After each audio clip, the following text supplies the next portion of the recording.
الحمد للہ رب العالمین خالق کل مکان و مکین وافضل الصلاۃ واکمل السلام علی سید المرسلین وعلی آلہ الطیبین الطاہرین واصحابہ الاکرمین اما بعد فاعوذ باللہ من الشیطان الرجیم بسم اللہ الرحمن الرحیم قد جاءکم من اللہ نور وکتاب مبین صدق اللہ العظیم. قال اللہ تعالی فی شان حبیبہ الکریم ان اللہ وملائکتہ یصلون علی النبی یا ایہا الذین آمنوا صلوا علیہ وسلموا تسلیما. اللہم صلی علی سیدنا و نبینا مولانا محمد نبی الامی وعلی آلہ وصحبہ وبارک وسلم. انہی کی وہ مائع سمن ہے، انہی کا جلوہ چمن چمن ہے، انہی سے گلشن مہک رہے ہیں، انہی کی رنگت گلاب میں ہے. محترم بزرگان ملت و عزیز بھائیو، ربیع الاول المنور کی مناسبت سے سرور کائنات فخر موجودات علیہ الصلاۃ والتسلیم کی عظیم نورانیت کے بارے میں آج چند کلمات عرض کرنے کی سعادت حاصل کرتا ہوں. ابھی چھٹے پارے کی جس مشہور و معروف آیت کریمہ کا جو حصہ ہے اس کی تلاوت کا شرف حاصل کیا گیا. اللہ تعالیٰ کا ارشاد ہے قد جاءکم من اللہ نور و کتاب مبین، تحقیق کہ تمہارے پاس اللہ کی جانب سے نور آیا اور روشن کتاب آئی. ایک کتاب، یہ کتاب اللہ کی یہ عظیم آیت میں اللہ تعالیٰ نے اپنے حبیب صلی اللہ علیہ وسلم کی عظیم عظمت کو بیان فرمایا.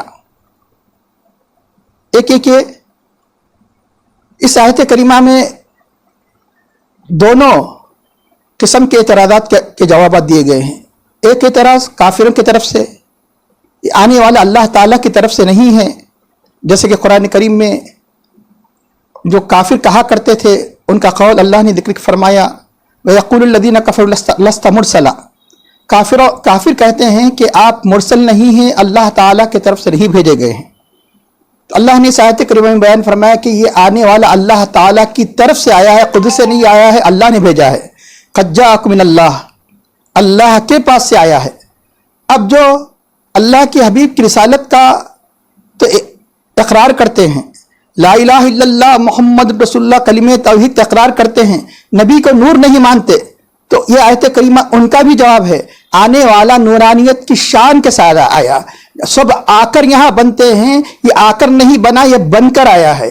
اللہ نے اپنے حبیب صلی اللہ علیہ وسلم کی جو صفات بیان فرمائے، یہ نہیں فرمائے یہاں آ کر رحمت بنے، یہ نہیں فرمائے یہاں آ کے نور بنے، بلکہ فرمایا کہ آنے والا نورانی شان کے ساتھ آیا ہے. قد جاءکم من اللہ، اللہ کی جانب سے نور آیا ہے. اللہ کی جانب سے کافروں کا جواب ہے نور، یہ ان کا جواب ہے جو ایمان کا دعویٰ کر کے بھی حضور کی نورانیت کا انکار کرتے ہیں.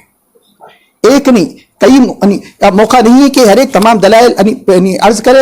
آپ سیرت النبی صلی اللہ علیہ وسلم کی کتاب دیکھ سکتے ہیں، عظمت مصطفیٰ صلی اللہ علیہ وسلم کی شان میں بہت سی کتابوں میں اس کی تحقیق آئی ہے کہ یہ آیت کریمہ میں بے شمار مفسرین کرام نے نور سے مراد ہمارے نبی پاک صلی اللہ علیہ وسلم کی ذات کریمہ کو لیا ہے، بلکہ اور مکاتب فکر کہ موقع نہیں ہے کہ اور مکاتب فکر کے قرآنوں میں بھی دیکھ لیجئے کہ وہاں لکھتے ہیں کہ نور بریکٹ میں لکھتے ہیں کہ سیدنا محمد صلی اللہ علیہ وسلم. اب آپ کی نورانیت میں کوئی شک نہیں. اور وہ روایت بھی آئی ہے کہ حضور نبی کریم صلی اللہ علیہ وسلم نے اعلان فرمایا اول ما خلق اللہ نوری، سب سے پہلے اللہ نے میرے نور کو پیدا فرمایا. شاہ عبدالحق محدث دہلوی علیہ رحمہ، جن کا اہل ہند پر بہت بڑا احسان ہے، جو علم حدیث کو اس ہندوستان کی دھرتی پر لے کر آئے، تو اپنی مشہور معروف کتاب مدارج النبوت میں فرماتے ہیں کہ یہ حدیث کہ جس میں اللہ کے نبی کریم صلی اللہ علیہ وسلم نے اعلان فرمایا کہ اللہ نے سب سے پہلے میرے نور کو پیدا فرمایا، یہ حدیث صحیح ہے، صحت کا اعلان فرمایا. آپ اپنے مدارج النبوت میں فرماتے ہیں کہ حدیث صحیح ہے. ایک وقت وہ تھا جب کچھ نہیں تھا، اللہ ہی تھا.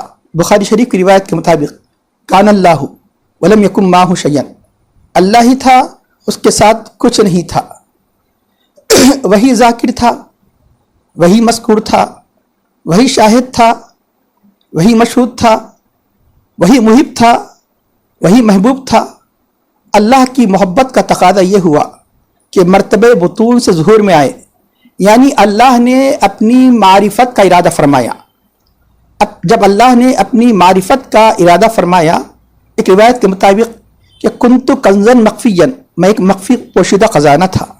فاحببت، تو میں نے چاہا، ان اعرف، کہ میری معرفت ہو، کہ مجھے جانا جائے. فخلقت الخلق، تو میں نے خلق کامل کو پیدا کیا، یعنی میں نے ہمارے حبیب پاک صلی اللہ علیہ وسلم کے نور کو پیدا کیا، کیونکہ سارے مخلوق کو تو ایک ہی وقت پیدا نہیں کیا گیا.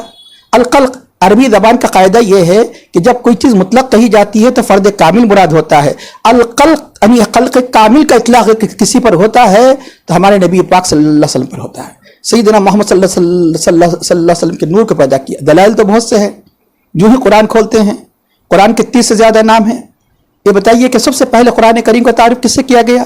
قرآن یہ نہیں کہتا کہ ذالک القرآن، پہلا تعارف یہ نہیں ہے قرآن کا. ذالک الفرقان یہ نہیں کہتا، ذالک کلام اللہ یہ نہیں کہتا. سب سے پہلا تعارف قرآن کا الکتاب، ذالک الکتاب الف لام میم ذالک الکتاب لا ریب فیہ. الکتاب، آپ اپنی دنیا کی کتاب کو کتاب کہتے ہیں، انگلش کی کتاب کو کتاب کہتے ہیں، سائنس کی کتاب کو کتاب کہتے ہیں، سماجی علم کی کتاب کو کتاب کہتے ہیں. اب بتائیے یہاں الکتاب کون سی کتاب ہے؟ یقیناً جب مطلق کہہ دیا جاتا ہے کامل کتاب، جو کتاب دین و دنیا کے ہر شعبے کی اصلاح کرتی ہے، ہر شعبے میں رہنمائی کرتی ہے. اگر کوئی ایک کتاب ہے تو اللہ کی کتاب. جب قرآن کریم الرسول مطلق کہا جاتا ہے، سیاسی سباق کچھ نہیں ہے، کسی اور نبی کا ذکر نہیں آ رہا ہے. الرسول، رسول تو بہت سے ہیں، یعنی کامل رسول، عظمت والے، سارے انبیاء کے امام، سید الانبیاء ہمارے نبی پاک صلی اللہ علیہ وسلم مراد ہوں گے. اسی قاعدے کے مطابق فخلقت الخلق، تو میں نے اپنے میرے حبیب کے نور کو پیدا کیا، خلق کامل کو پیدا کیا. اب رہا یہ اس جو نقطہ ہے، اس نقطے کی صراحت تو ابھی سن چکے ہیں کہ احادیث کریمہ میں آ چکی ہے. یہاں آپ نے غور کیا، یعنی فاحببت ان اعرف، میں نے چاہا کہ میری معرفت ہو. انگلش میں کہیں گے I liked to be known، I liked to be known، کہ بھائی اب یہاں اللہ تعالیٰ کی چاہت ہے. اللہ کی چاہت کے نتیجے میں، اللہ کے حب کے نتیجے میں جو ذات پیدا ہوگی یقیناً وہ حبیب اللہ ہوگی. حبیب کیسے بنے؟ کیونکہ اللہ کی حب کا تقاضا ہے. جو حب کا تقاضا ہوگا، حب کے تقاضے کے، حب کے نتیجے کے طور پر جو چیز وجود میں آئے گی وہی حبیب اللہ ہوگی. اس لیے آپ کا عظیم لقب جو قوی اللہ سے کہیں اعلیٰ ہے، جو کلیم اللہ سے کہیں اعلیٰ ہے، جو صفی اللہ سے کہیں اعلیٰ ہے، نجی اللہ سے کہیں اعلیٰ ہے، روح اللہ سے کہیں اعلیٰ ہے، وہ ہے حبیب اللہ صلی اللہ علیہ وسلم. مسلم شریف کی روایت، ایک طویل روایت میں یہ موجود ہے کہ صحابہ کرام نے ہر نبی کی ایک شان بیان فرمایا کہ فلاں نبی کو اللہ نے قیل اللہ بنایا، فلاں کلیم اللہ بنایا. تو اللہ کے حبیب نے فرمایا انا حبیب اللہ. پھر صرف حبیب اللہ نہیں فرمایا بلکہ اس کے دلائل بھی دیے، کیونکہ اس مختصر سے وقت میں ہر ایک دلیل کو تفصیل سے بیان نہیں کیا جا سکتا. اختصار کے ساتھ عظمت نور مصطفیٰ صلی اللہ علیہ وسلم کو بیان کرنے کا ارادہ ہے، اس لیے ہر جگہ اختصار سے کام لیتے ہوئے آگے بڑھ رہا ہوں. تو اب یقیناً اللہ نے اپنے حبیب پاک صلی اللہ علیہ وسلم کے نور کو ساری کائنات کی اصل بنانا چاہا. اصل کے معنی کیا ہے عربی میں؟ تخم، سیڈ. سیڈ اور اصل، یعنی جس سے یعنی ایک درخت کا پورا عالم وجود میں آتا ہے. درخت کے شاخ، ٹہنیاں، ثمر، یعنی پھل وغیرہ کا وجود کس سے ہوتا ہے؟ ایک تخم سے، ایک بیج سے ہوتا ہے. کہ بلا تشبیہ بلا تمثیل اللہ نے چاہا کہ آپ کے نور پاک کو سارے کائنات کے لیے اصل بنائے، تخم بنائے، سیڈ بنائے. اب اس یعنی اصل کی عظمت کا کیا کہنا اسے سمجھنے کے لیے، ورنہ آپ کی ذات تو ان تشبیہات سے کہیں اعلیٰ عرفہ ہے. سمجھنے کے لیے تشبیہ سے کام لینا پڑتا ہے. میں آپ کو بتاؤں، ایک درخت ہے، ایک سیڈ ہے. یہ درخت ایک دانے سے، ایک سیڈ سے، ایک تخم سے یہ سارے یعنی درخت کی دنیا وجود میں آ گئی. ثمر، شجر، اس کے ٹہنیاں وغیرہ تمام یہ ساری کی ساری وجود میں آ گئی. اب یہ بتائیے کہ یہ درخت کی ہر ٹہنی میں، درخت کے ہر پھل میں، درخت کی ہر ایک شاخ میں ایک کس کا فیضان ہے؟ کہیں گے کہ تخم کا فیضان ہے، بیج کا فیضان ہے. تو اس لیے ہم کہتے ہیں کہ سارے کائنات میں اگر فیضان ہے تو نور پاک مصطفیٰ صلی اللہ علیہ وسلم کا، کہ سارے کائنات کی اصل ہے تو یقیناً سارے کائنات میں کن کا فیضان ہوگا؟ اس لیے نور محمدی صلی اللہ علیہ وسلم کی جلوہ گری کائنات کے ذرے ذرے میں ہے. اب نہیں ہے کہ جذبات میں جو ایک چاہے کہہ رہے ہیں. آگے چل کے آپ کو میں بتاؤں گا, ایک روایت پہ عرض کروں گا کہ آنکھ ہی کے نور سے سارے کائنات کو جب وجود میں لایا گیا تو اللہ نے ہر شے کے وجود کا اللہ نے اپنے حبیب کو محتاج بنا دیا. حبیب کو محتاج دلے بنایا کہ جن کی ضرورت ہے, اور ساری کائنات کو آپ کا محتاج بنایا. جب ہر ذرہ ہر ذرے میں آپ کا فیضان ہے تو ہم روایت کی اس روایت سے ثابت کر سکتے ہیں کہ تمام ذرے تو خود آپ کے نور سے جب وجود میں آئیں گے یقیناً ہر ذرے میں آپ کا فیضان ہے. اب یہ جو درخت کے وہ ثمر میں, درخت کی کلیوں میں, درخت کے پھل و پھول میں, یعنی جو فیضان ہوا کرتا ہے اسی بین کا ہوا کرتا ہے. اور درخت کا ہر ثمر, درخت کی ہر ٹہنی کس کی محتاج ہوتی ہے؟ تخم کی محتاج ہوتی ہے. اسی طرح سارے کائنات کو اللہ نے آپ کا محتاج بنا دیا. آپ محتاج الہ ہے اور آپ اللہ ہی کے محتاج. کیونکہ آپ اللہ نہیں نہ اللہ کی صفات کے برابر, کیونکہ اہل سنت جماعت کبھی شرک کا ارتکاب نہیں کرتے. تو آپ اللہ کے محتاج, سارے کائنات کو آپ کا محتاج بنا دیا گیا. کیوں؟ اس لیے کہ ایک رحمت دینے والا ہوتا ہے, رحمت پانے والا ہوتا ہے. رحمت دینے والا محتاج نہیں ہوتا, رحمت پانے والا محتاج ہوتا ہے. اللہ نے قرآن کریم میں اعلان فرمایا, وما ارسلناک الا رحمۃ للعالمین, ہم نے نہیں بھیجا آپ کو مگر سارے جہانوں کے لیے رحمت بنا کر. آپ رحمت دینے والے ہیں, ساری کائنات رحمت پانے والی ہے, اس لیے آپ کی سب کو احتیاج ہے. اس لیے مولانا روم علیہ نے میں نے کیا فرمایا, زی سبب فرمود حق صلو علیہ کہ محمد بود محتاج الیہ. اسی سبب سے اللہ تعالیٰ نے کہ اسی سبب فرمود حق تعالیٰ نے کیا فرمایا, صلو علیہ فرمایا. کیا فرمایا کہ آپ پر درود بھیجو. کیوں؟ اس لیے کہ حضور نبی کریم صلی اللہ علیہ وسلم کی ضرورت ساری کائنات کو ہے. آپ محتاج الیہ بنائے گئے اور ساری کائنات محتاج کی. زی سبب فرمود حق صلو علیہ کہ محمد بود محتاج الیہ. ایک مرتبہ درود شریف پڑھیے, اللہم صلی علی سیدنا و نبینا مولانا محمد نبی الامی وعلی آلہ وصحبہ وبارک وسلم. درخت کی جو یعنی ڈالیاں ہیں, درخت کے جو ثمر ہیں, درخت کے جو پھل و پھول ہیں, تو یہ بتائیے یہ کس کی تفصیل ہے؟ ایک اجمال ہوتا ہے, ایک تفصیل ہوتی ہے. یہ تفصیل ہے تخم کی, بیج کی. بیج کو پھیلا دیا گیا درخت بن گیا, بیج کو پھیلا دیا گیا تو پھل بن گئے, بیج کو پھیلا دیا گیا تو پھول بن گئے, بیج کو پھیلا دیا گیا شاخیں بن گئی. تو اللہ نے جب اس نور کو پھیلانا چاہا تو عرش و قلم کی عظیم وسعتیں پیدا ہو گئی, آسمان و زمین کی وسعتیں پیدا ہو گئی. جب اللہ نے اس نور کو پھیلانا چاہا تو اللہ نے آسمانوں میں شمس و قمر کی قندیلوں کو روشن فرما دیا. جب تخم کو پھیلایا جاتا ہے تو درخت بنتا ہے, آپ کے نور کو پھیلایا جاتا ہے تو سارے کائنات وجود میں آ جاتی ہے. ساری کائنات وجود سے ہمکنار ہو جاتی ہے کہ آسمانوں میں شمس و قمر اور ستاروں کو اسی نور کو پھیلا کر روشن کر دیا جاتا ہے. زمین و آسمان کی وسعتوں کو پیدا کر دیا جاتا ہے, سمندر کی وسعتوں کو پیدا کیا جاتا ہے. اب رہا یہ جو یہ سب باتیں کہہ رہی ہے کہ کہی جا رہی ہے, اس کی کوئی اصل بھی ہے. آئیے اب آپ کے سامنے ایک روایت پیش کرتے ہیں. مسند عبدالرزاق میں روایت ہے. بلکہ روایت بیان کرنے سے پہلے جو جس کتاب میں ہے اور جس محدث نے بیان فرمایا اس کی عظمت کو کبھی پتہ چلے. کیونکہ آج اتنی مطلب ہے کہ لوگ بغیر کسی سوچ سے سمجھے کہ کسی بھی بات کو رد کرنے کی عادت ہو گئی ہے. تو چنانچہ اب رہا ہے کہ ہو سکتا ہے کہ 100-200 سال پہلے کوئی حضرت عبدالرزاق ہوں گے, انہوں نے اپنی مسند بیان کیا. 600 سال پہلے کوئی عبدالرزاق انہوں نے بیان کیا. جیسا کہ بعض جاہل کہتے ہیں کہ حضرت امام ابو حنیفہ رضی اللہ تعالیٰ عنہ اس حدیث کو لیا تو یہ بخاری سے لیا, ترمذی سے لیا, نسائی سے لیا. ان کو پتہ بھی نہیں کہ ائمہ اس وقت پیدا ہو چکے تھے, حضرت امام بخاری علیہ رحمہ کا زمانہ بھی نہیں آیا تھا. امام بخاری علیہ رحمہ 194 ہجری میں پیدا ہوتے ہیں, تو ہمارے امام اعظم رضی اللہ عنہ 80 ہجری میں پیدا ہوتے ہیں. امام شافعی علیہ رحمہ 150 ہجری میں پیدا ہوتے ہیں. تیسری صدی محدثین کا دور ہے, تو پہلی صدی کا آخر اور دوسری صدی یہ فقہاء کا دور ہے. پہلے فقہ کی تدوین عمل میں آئی, جو انسانوں کی سب ضرورت ہے, ہر ایک حدیث سے مسئلے کو نہیں سمجھ سکتا. بعد میں اس کے سورسز حدیثوں کی تدوین بعد میں عمل میں آئی. اب حدیث نہیں تھی فقہ کیسے وجود میں آئی؟ حدیث کتابی صورت میں مدون نہیں تھی, لیکن لاکھوں احادیث سینوں میں محفوظ تھے. انہی کی روشنی میں فقہ کی ترتیب عمل میں آئی. تو اسی طرح آج بات ہو سکتا ہے کہ عبدالرزاق کوئی ہوں گے ہی نہیں. یاد رکھنا حضرت عبدالرزاق جو ان کی مسند ہے امام احمد بن حنبل کے استاذ ہیں, اور امام احمد بن حنبل کن کے استاد ہیں؟ امام بخاری کے استاد ہیں. تو عبدالرزاق ہو گئے کہ امام بخاری کے استاذ الاساتذہ. استاذ الاستاذ یعنی اساتذہ کے استادوں میں شمار ہوتا ہے عبدالرزاق کا. حضرت امام احمد بن حنبل سے پوچھا گیا کہ عبدالرزاق کیسے ہیں؟ تو فرمایا کہ حضرت امام احمد بن حنبل رضی اللہ عنہ فرماتے ہیں میں نے عبدالرزاق سے بڑھ کر احسن الحدیث حدیث میں بہتر نہیں دیکھا.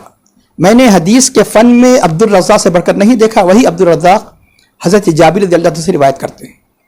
حضرت جابر رضی اللہ تعالیٰ نے ایک مرتبہ حضور نبی کریم صلی اللہ علیہ وسلم سے پوچھا کہ اے اللہ کے نبی کہ اللہ تعالیٰ نے کس چیز کو سب سے پہلے یعنی اللہ نے پیدا فرمایا؟ یا رسول اللہ یا نبی اللہ اللہ نے سب سے پہلے کس چیز کو پیدا فرمایا؟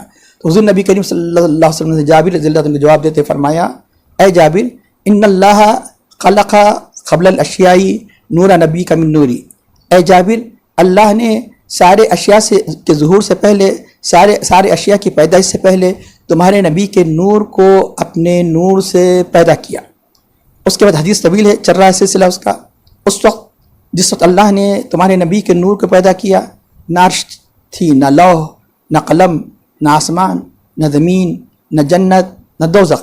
اللہ کی مشیت سے وہ نور جہاں چاہتا تھا پھرتا تھا. جب اللہ نے مخلوق کو پیدا کرنے کا ارادہ فرمایا تو اس نور کے اللہ نے 4 حصے کیے. پہلے حصے سے اللہ نے قلم کو پیدا کیا. جن روایتوں میں آتا ہے کہ قلم کو پہلے پیدا کیا صحیح ہے. اشیاء میں قلم کو پیدا کیا گیا. جاندار اشیاء میں ساری کائنات سے پہلے قلم سے پہلے بھی ہمارے نبی پاک صلی اللہ علیہ وسلم کے نور کو پیدا کیا. تو اب اللہ کے حبیب صلی اللہ علیہ وسلم فرماتے ہیں جب اللہ نے مخلوق کو پیدا کرنے کا ارادہ فرمایا تو اس نور کے 4 حصے کیے. پہلے حصے سے قلم کو پیدا کیا. دوسرے حصے سے اللہ نے لوح کو پیدا کیا کہ جس میں ساری کائنات کی تقدیر محفوظ ہے. تیسرے حصے سے اللہ نے عرش کو پیدا کیا. اس کے بعد پھر چوتھے حصے کے 4 حصے کیے. پہلے حصے سے اللہ نے حاملہ نے عرش کو پیدا کیا. دوسرے حصے سے کرسی کو پیدا کیا. تیسرے حصے سے سارے فرشتوں کو پیدا کیا. پھر چوتھے حصے کے 4 حصے کیے. پہلے حصے سے اللہ نے یعنی آسمان کو پیدا کیا. دوسرے حصے سے زمین کو پیدا کیا. اور تیسرے حصے سے اللہ نے جنت اور دوزخ کو پیدا کیا. پھر چوتھے حصے کے حصے کیے. پہلے حصے سے اللہ نے یعنی اہل ایمان کی بصارت کا نور پیدا کیا. دوسرے حصے سے ان کے دلوں کا نور پیدا کیا. تیسرے حصے سے اللہ تعالیٰ نے کلمہ توحید کے نور جو زبانوں کا نور ہے لا الہ الا اللہ محمد رسول اللہ اس کلمے کے نور کو پیدا کیا. یہاں مسند عبدالرزاق کی روایت ختم ہو گئی. اب تو پتہ کیا چلا اس روایت سے پتہ چلا کہ آپ کی ابتدا کو متعین نہیں کیا جا سکتا. آپ کب پیدا ہوئے جہاں حساب و کتاب ختم ہو جائے آپ کی پیدائش کی ابتدا کو متعین نہیں کیا جا سکتا. اس لیے سرور کائنات صلی اللہ علیہ وسلم کی حیات پاک کے 3 مرحلے ہیں. پہلا مرحلہ خلقت نور محمدی صلی اللہ علیہ وسلم. دوسرا مرحلہ میلاد النبی صلی اللہ علیہ وسلم جب ربیع الاول میں یعنی جلوہ آپ کی ہستی جلوہ گر ہوئی. تیسرا بعثت نبی صلی اللہ علیہ وسلم نبوت کا اعلان. تو نبی تو سارے کائنات سے پہلے بنائے گئے لیکن اعلان نبوت کو کب ہوا 40 سال. 40 سال میں نبی نہیں بنائے گئے. نبی تو پہلے ہی بنائے گئے. کیوں؟ اللہ کے صلی اللہ علیہ وسلم فرماتے ہیں کہ اس پتھر کو بھی جانتا ہوں جو بعثت سے پہلے مجھ پر سلام کیا کرتا تھا. مسلم کی شریف کی روایت میں اس پتھر کو بھی جانتا ہوں جو بعثت سے پہلے سلام کیا کرتا تھا. یعنی حضور نبی کریم صلی اللہ علیہ وسلم کو اس بات کا عرفان تھا لیکن اللہ تعالیٰ کا حکم نہیں تھا. مشیت نہیں تھی کہ اعلان کیا جائے نبوت کا اعلان کیا جائے رسالت کا اعلان کیا جائے. جب باضابطہ اللہ نے جب چاہا تو جب وہی نازل کر کے پھر آپ کو یعنی آپ کی نبوت کا اظہار فرمایا آپ کی نبوت کے اعلان کا اللہ نے حکم دیا. تو ورنہ مسلم کی شریف کی روایت بتاتی ہے کہ بعثت سے پہلے بھی اب وہ بحیرہ راہب کی مشہور روایت آپ جانتے ہیں ترمذی کی روایت ہے کہ ہر درخت یعنی سلام کر رہا تھا ہر پتھر سلام کر رہا. صرف یعنی مدینہ منورہ کا پتھر ہی نہیں دوسری روایتوں سے ثابت ہے کہ ابھی آپ یعنی ملک شام حضرت ابو طالب کے ساتھ جب سفر کر رہے تھے تو راستے کا مشہور معروف واقعہ ہے راستے کے پتھر سلام کر رہے تھے راستے کے درخت سلام کر. کب؟ آپ کے بچپن میں. تو یقیناً آپ کی اس دنیا میں جلوہ گر ہونے کا تو ہم وقت بتا سکتے ہیں لیکن آپ کے نور پاک کی پیدائش کا وقت حضرت جبرائیل نہیں بتا سکے تو کس کی طاقت ہے کہ آپ کی نور پاک کی ولادت کا وقت بتا سکے. اب رہا یہ کہ پھر بھی کچھ نہ کچھ تو اندازہ تو انسان چاہتا ہے کہ کوشش کرتا ہے کہ اندازہ ہو کہ کب پیدا کیے گئے. تو حضرت جبرائیل سے پوچھیں گے. کیوں پوچھیں گے؟ کہ اللہ کے حبیب صلی اللہ علیہ وسلم کے نورانیت کی تخلیق کے بعد کس مخلوق کو سب سے پہلے پیدا کیا گیا؟ فرشتوں کو. ابھی آپ سن چکے ہیں روایت. ابھی جن نہیں پیدا کیے گئے ابھی انس پیدا نہیں کی گئے ساری کائنات پیدا نہیں کی گئے حیوانات نباتات جمادات کچھ پیدا نہیں کیے گئے فرشتوں کو پیدا کر دیا گیا. فرشتہ میں یقیناً سب سے پہلے کس کو پیدا کیا گیا ہوگا کہ یقیناً سید الملائکہ حضرت جبرائیل علیہ السلام. حضرت جبرائیل علیہ السلام سے ہم تو نہیں پوچھتے، عالم خیال میں پوچھیں گے. عالم خیال میں پوچھیں گے، اے جبرائیل یہ آپ بتا سکتے ہیں کہ آپ کے ان کے ساری کائنات کو آپ نے اپنے آنکھوں سے دیکھا ہے، تو کیا حضور نبی کریم صلی اللہ علیہ وسلم کے نور کی ولادت کے بارے میں؟ تو حضرت جبرائیل نے خود پوچھ لیا. کس سے پوچھ لیا؟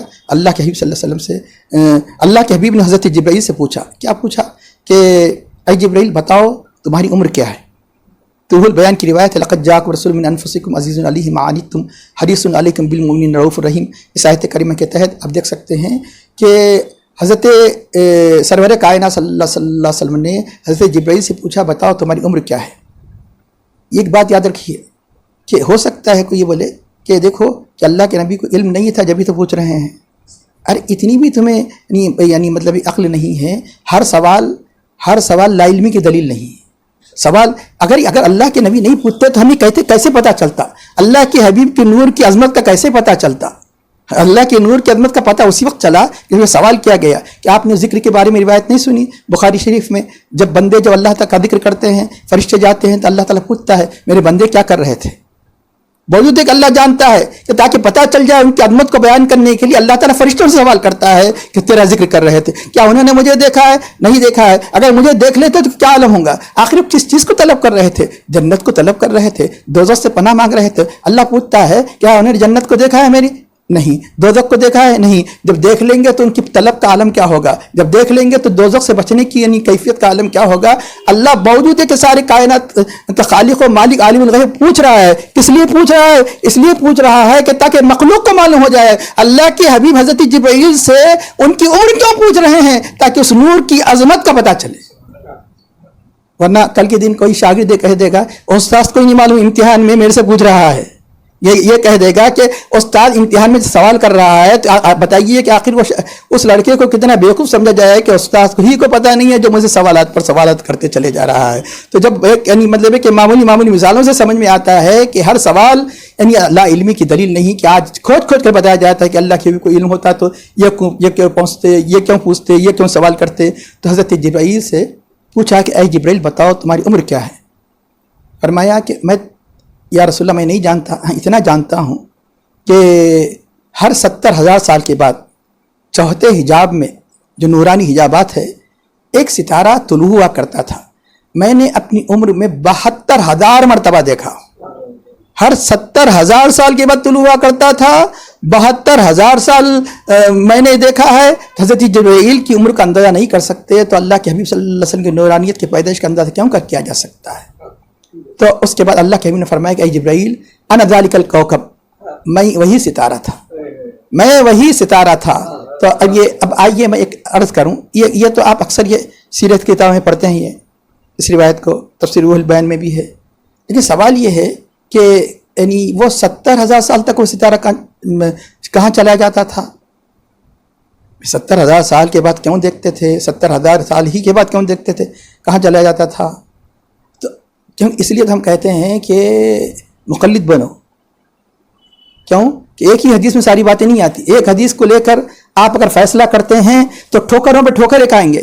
اگر منی مطلب ہے کہ غیر مقلد بننے کا حق اگر کسی کو ہوتا تو سب سے پہلے امام جلال الدین سیوطی کو ہوتا، امام غزالی کو ہوتا، حجت اللہ حضور غوث پاک کو ہوتا جو عالم کشف میں ساری چیزیں ایسے اولیاء اللہ گزرے ہیں. حدیث کی صحت کو اللہ کے نبی سے خود پوچھ لیا کرتے تھے. اللہ کے حبیب صلی اللہ علیہ وسلم خود پوچھ لیا کرتے تھے کہ حدیث صحیح ہے نہیں ہے. تو بعض مریدین نے پوچھا کہ آپ کو کیسے پتہ چل جاتا ہے کہ اللہ کے حبیب صلی اللہ علیہ وسلم یعنی فرماتے ہیں کہ حدیث صحیح ہے؟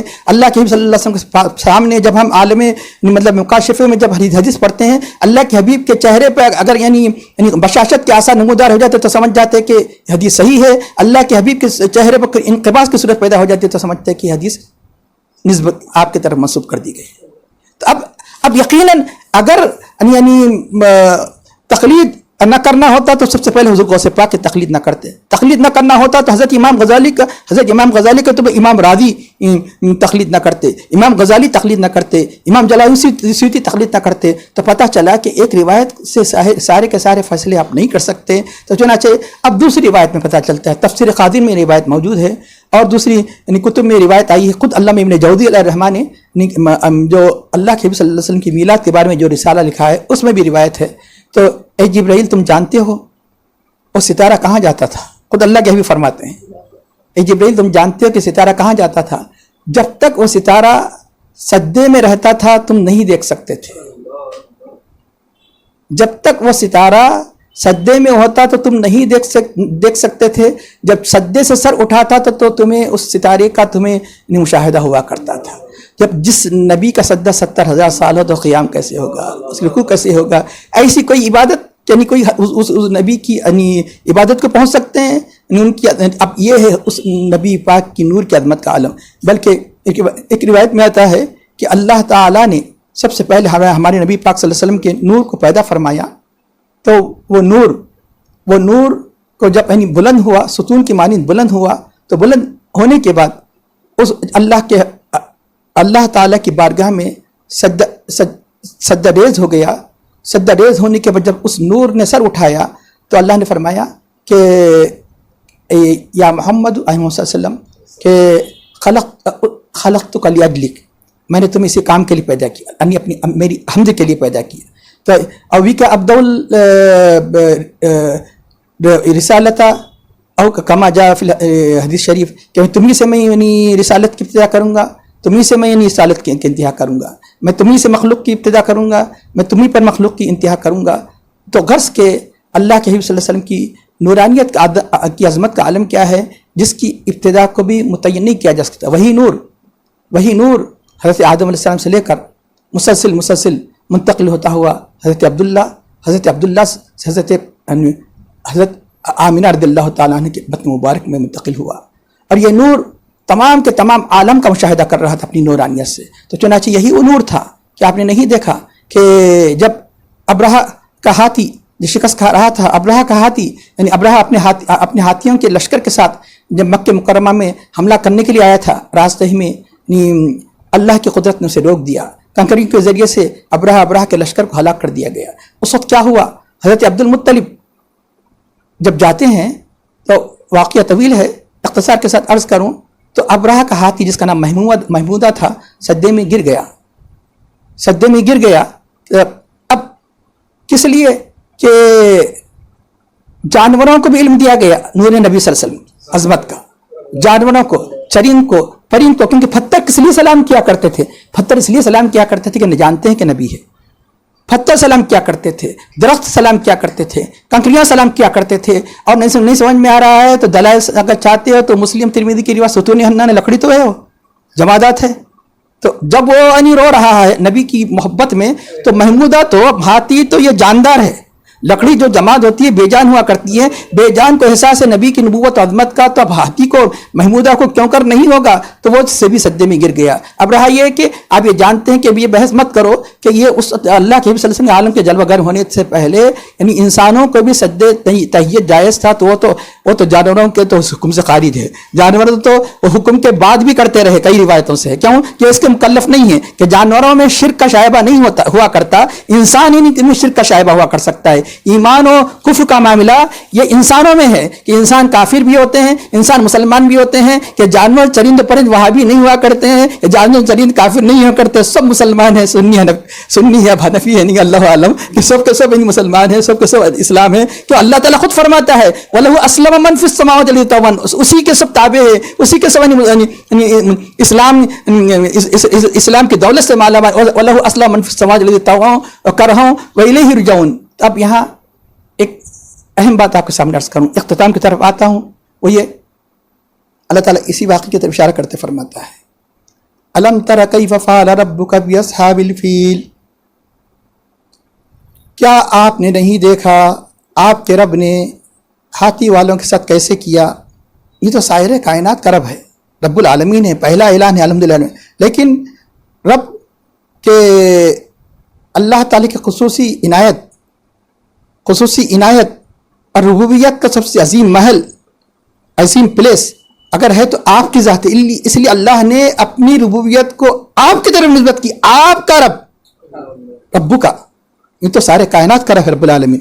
تو اللہ نے کس محبت کے ساتھ فرمایا کہ الم تر کیف فعل ربک باصحاب الفیل, کہ آپ نے نہیں دیکھا آپ کے رب نے ہاتھی والوں کے ساتھ کیسے کیا.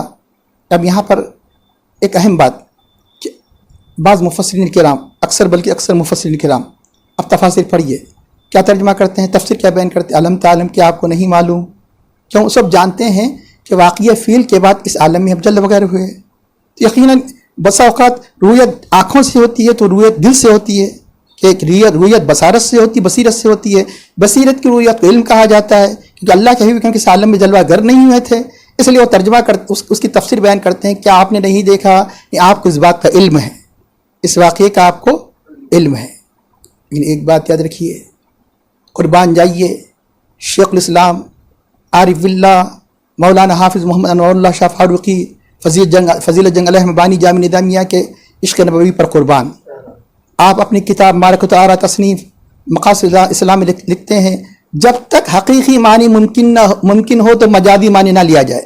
علم ترا کیا آپ نے نہیں دیکھا کا مجازی معنی علم تعلم کیا آپ نہیں جانتے. جب علم ترا کہ جب حقیقی معنی ممکن ہے تو مجازی معنی کیوں لیے جائے.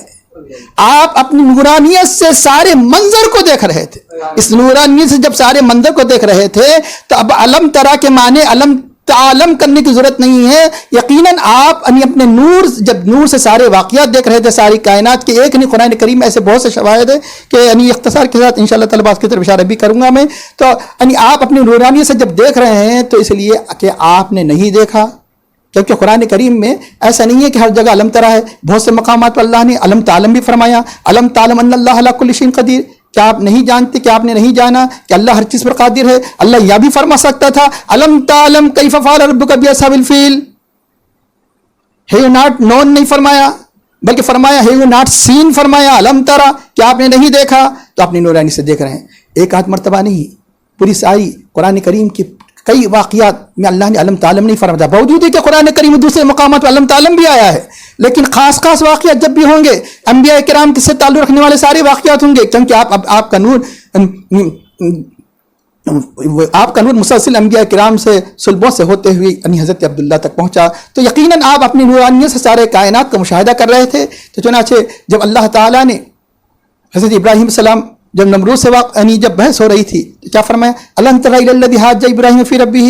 کیوں؟ اس لیے کہ حضرت عبداللہ بن عباس رضی اللہ تعالیٰ عنہ نے حضور کی شان میں قصیدہ پڑھا. اس قصیدے میں کیا بیان فرمایا, یعنی حضرت آدم علیہ السلام سے لے کر آپ مسلسل جو انبیاء کی پشت میں ایک بعد دیگر ہے, یہاں تک کہ حضرت ابراہیم علیہ السلام کے پشت میں ہو کر نار نمرود میں داخل ہوئے اور حضرت نوح علیہ السلام کی پشت میں ہو کر کشتی میں سوار ہوئے. یہ کون ذکر فرما رہے ہیں؟ حضرت عبداللہ بن عباس رضی اللہ عنہ. یہ قصیدہ کس کو سنا رہے ہیں؟ یہ سنا رہے حضور نبی کریم صلی اللہ علیہ وسلم کو. اب یہ شعر کہہ کر نہیں ٹالنا, سیرت کی کتابوں میں, سیرت ابن شاہ دوسری کتابوں میں آپ کو یہ قصیدہ مل جائے گا. یہ شعر کہہ کر نہیں ٹالنا, شعر ہے, شعر میں جو کہا جاتا جو چاہے کہا جاتا ہے. یاد رکھنا یہ شعر اللہ کے نبی کے سامنے جب پڑھا گیا. اب شعر جب اللہ کے نبی کسی بات کو سنتے ہیں اور کسی بات کو دیکھتے ہیں, خاموشی اختیار فرماتے ہیں, تو وہ بھی حدیث کی تعریف. اللہ کے نبی کے قول کو حدیث کہا جاتا ہے, اللہ کے نبی کے فعل کو حدیث کہا جاتا ہے, اللہ کے نبی کی تقریر یعنی کسی بات پر سکوت فرمانا.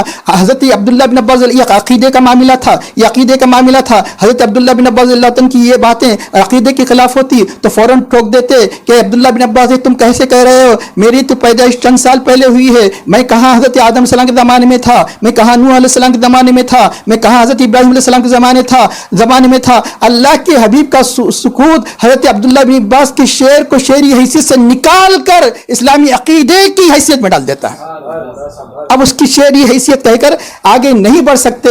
تو اب چنانچہ اللہ تعالیٰ نے اس لیے تو یہاں تک کہ آپ نے یہ بھی شعر فرمایا کہ کہ آپ اس نار نمرود میں آپ کے صلب میں ہو کر جب داخل ہوئے تو کیسے نمرود کی آگ حضرت ابراہیم السلام کو جلا سکتی تھی. اور جب نمرود سے بحث ہو رہی تھی اللہ تعالیٰ کیا فرما رہا تھا, الم تر الی الذی حاج ابراہیم فی ربہ ان آتاہ الملک. کیا آپ نے نہیں دیکھا اس کی طرف کہ جو حضرت ابراہیم علیہ السلام سے حجت کرتا ہے, نمرود بحث کرتا ہے, مناظرہ جو قرآن کریم میں آپ تیسرے پارے میں پڑھ لیجئے. اور جو قوم عاد کو ہلاک کر دیا گیا, کیا فرما رہا ہے, الم تر کیف فعل ربک بعاد. کیا آپ نے نہیں دیکھا کہ تمہارے رب نے عاد کے ساتھ کیسے کیا. جب حزقیل علیہ السلام کے زمانے میں آپ جانتے ہیں ایک بڑی جماعت جو شہر سے نکلی اور سارے کے سارے مر گئے, اللہ کی قدرت سے ایک نبی کے ذریعے سے اللہ نے ان کو زندہ فرمایا, نبی کے معجزے کا بھی اظہار کیا. تو اللہ نے کیا فرمایا, الم تر الی الذین خرجوا من دیارہم الوفا حذر الموت. کیا آپ نے نہیں دیکھا کہ ان لوگوں کو, الم تر الملأ جماعت کو کہ جو نکلی تھی اپنے شہر میں ہزاروں کی تعداد میں تھی, سب مر گئے پھر ثم احیاہم. آیت پڑھ لیجئے یہاں بھی, کیا آپ نے نہیں دیکھا, کیا آپ نے نہیں دیکھا. پھر اسی رکوع میں آگے دیکھ لیجئے کہ جب اس کے بعد اللہ تعالیٰ نے علم تر الی الملأ من بنی اسرائیل من بعد موسیٰ علیہ السلام کے بعد جب جالوت مسلط ہو جاتا ہے تو طالوت کو اللہ نے اس کے مقابلے میں کھڑے کر دیتا ہے. وہاں بھی یہ فرماتا ہے علم ترا، یہاں تک کہ اللہ تعالیٰ نے اپنے علم کو یعنی جو ظہور میں آ رہا تھا اس کی طرف بھی اشارہ کرتے فرمایا، کیا فرمایا کہ علم ترا ان اللہ، اور یہاں تک فرمایا کہ آسمان و زمین کو جو پیدا کیا، آسمان و زمین آپ کے سامنے وجود میں آ رہے تھے. علم ترا ان اللہ خلق السماوات والارض بالحق، سورہ ابراہیم کی آیت ہے. کیا آپ نے نہیں دیکھا کہ اللہ نے آسمان و زمین کو حق کے ساتھ پیدا کیا؟ آسمان پیدا ہو رہے تھے، آپ نے دیکھا کیونکہ آسمان سے پہلے آپ کی پیدائش ہو چکی تھی. زمین پیدا ہو رہے تھے، آپ نے دیکھا آسمان کی کائنات پیدا ہو رہی تھی، آپ نے مشاہدہ فرمایا. اس لیے اللہ نے اعلان فرمایا انا ارسلناک شاہدا، بے شک ہم نے آپ کو شاہد بنایا، گواہ بنایا. یہی وہ نور پاک ہے جو 12 ربیع الاول کی صبح صادق کو پھر آن بان شان کے ساتھ جلوہ گر ہو کر سارے کائنات کو منور کر دیا کہ ہوئی پہلوئے آمنہ سے ہوئیدہ، ہوئی پہلوئے آمنہ سے ہوئیدہ دعائے قلیل اور نوید مسیحا، ہوئی پہلوئے آمنہ سے ہوئیدہ دعائے قلیل اور نوید مسیحا. یہ ہے کون آغوش میں آمنہ کی.